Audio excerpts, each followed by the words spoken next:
I think it's James, it's Apostle James I was writing, that a double-minded man is unstable in all his ways. And we looked at keywords there. Those are powerful words. It says that a double-minded man is unstable, not in some ways, but in all of his ways, all of his ways. That means that your double-mindedness affects every area of your life. It affects your Christian life.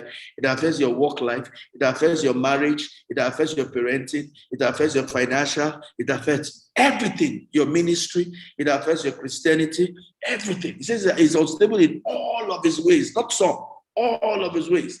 And it says that that kind of person cannot receive anything from God. It says for as long as you are double-minded, you cannot receive anything. It didn't say something so. So that's just so powerful. Because it says you cannot receive anything from God. Right? So you understand why some people don't receive anything from God. They pray, they fast, they kill themselves, they hit their head against the wall. Every revival, they are there. But they are not receiving anything from God. Because they cannot receive anything from God. Because they are fighting against the word of God. Because the word of God says they cannot receive anything. Right? And the word of God will always be true.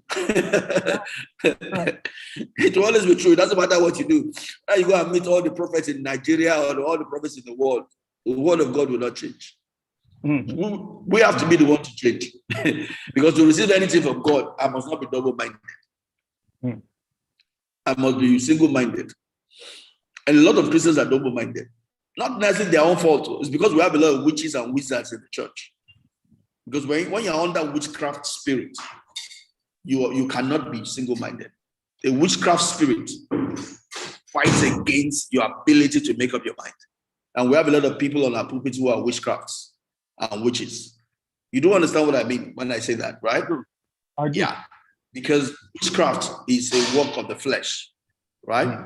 Witchcraft is influencing other people's mind in such a way that you're not allowing them to make their own decision.